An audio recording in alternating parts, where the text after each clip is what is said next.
Good morning. Did you know that Monday was President's Day? On President's Day, we celebrate the birthdays of George Washington and Abraham Lincoln, so we didn't have school. It's been so busy lately, we haven't had time to talk about that a lot. And then the next day, of course, school got canceled because of power outages. So today I'm going to read you a story called Looking at Lincoln. And this is the Lincoln Memorial, and it's in Washington, D.C. He was such an important man, they gave him his very own statue inside of his very own big building in our nation's capital. One day, while walking through the park on my way to breakfast, I saw a very tall man. He reminded me of someone, but I could not think who. You see him?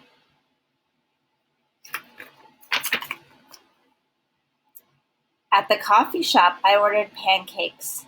They were delicious. We paid with a Lincoln and 2 Washingtons. And then I remembered the man I had seen looked exactly like Abraham Lincoln. So when they say they paid with a Lincoln, it means a $5 bill and 2 $1 bills. So this is Abraham Lincoln, and this is George Washington, 2 very famous American presidents.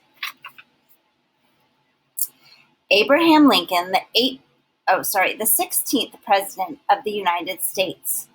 Who was he? I went to the library to find out. Abraham Lincoln was such an amazing man that there are over 16,000 books written about him. I wanted to read them all, but I got lost in photos of his unusual face. I stared at one. I could look at him forever. He was born in a small log cabin in Kentucky on February 12, 1809. The family was poor. Abe was a dreamer. He did not like to do chores. He loved to read. He was lucky. His stepmother loved him like crazy, and he adored her. She looked so stern, but she let him dream and read as much as he wanted.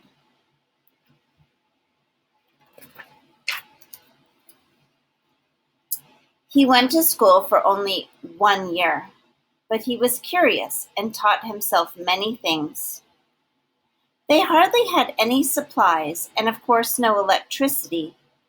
Abraham spent many hours reading by the fire's glow. One day, he was kicked in the head by a mule. He slept for 2 days. Then he woke up and grew up and decided to be a lawyer. He did like to argue. He lived in Springfield, Illinois, and got a reputation as a smart and honest man. They called him Honest Abe.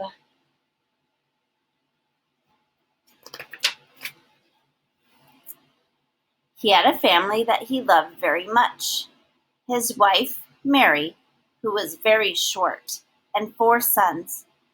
They laughed and had lots of friends and even ran a little wild. I wonder if Mary and Abraham had nicknames for each other. Did she call him Linky? Did he call her Little Plumpy? Maybe.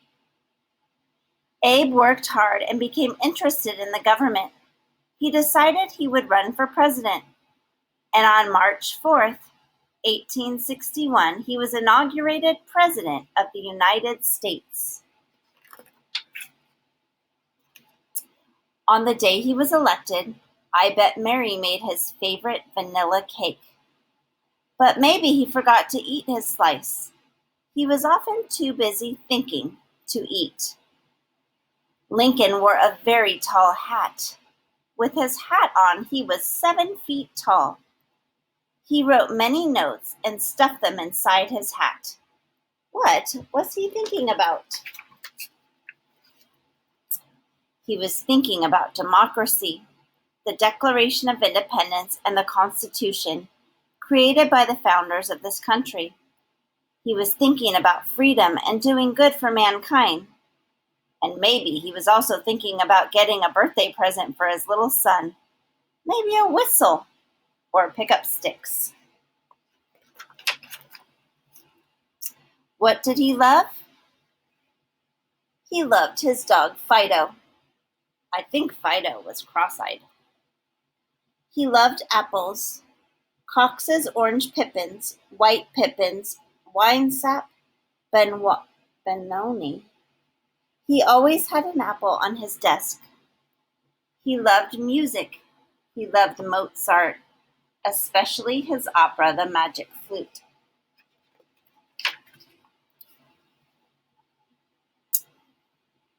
But mostly he loved people. His family, of course, but all people. And he wanted them to live well. He loved justice and truth. The country was in trouble and headed for a war. After hundreds of years of slavery, people were saying enough. There were courageous people who fought for liberty, like Sojourner Truth. Both of them met with Lincoln and spoke of the plight of slaves.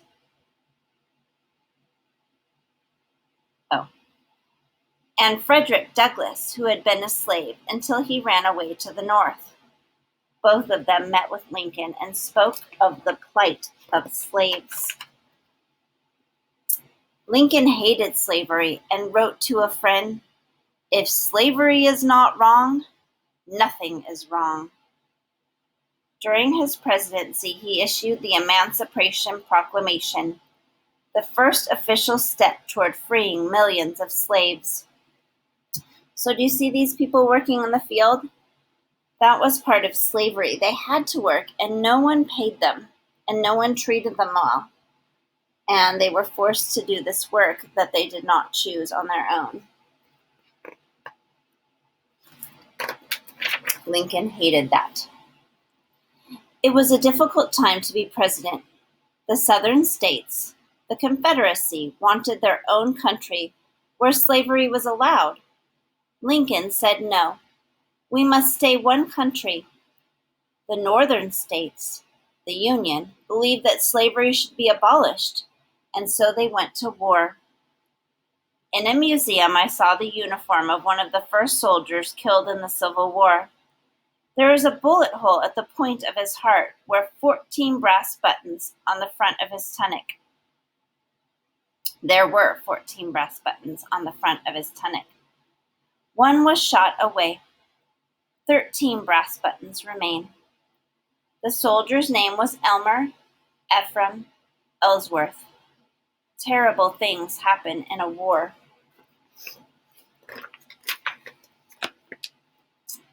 The Civil War ground on. Lincoln went to Gettysburg, Pennsylvania, the site of a big battle. Thousands of soldiers were buried there, many with just a number on their grave.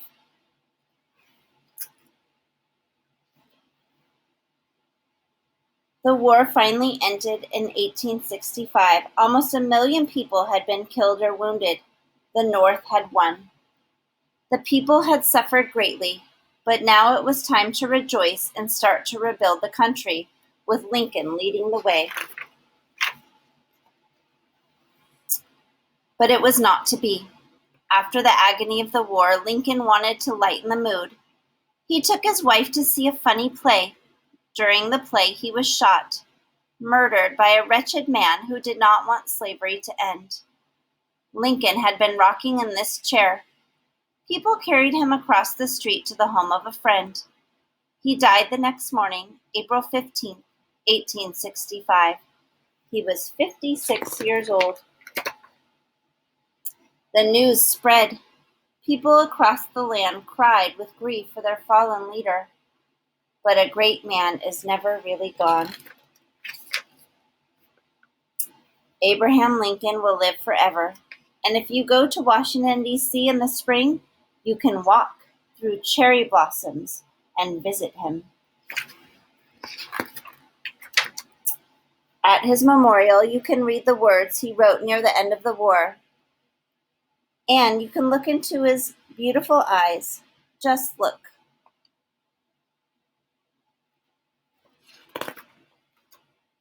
here's a whole bunch of facts about Abraham Lincoln. So that was a lot of information. But what I want you to know is that he was a very famous president, and he helped our country in many, many ways. And we celebrate him in February every year. I hope you had a good day, and I will see you in a little bit.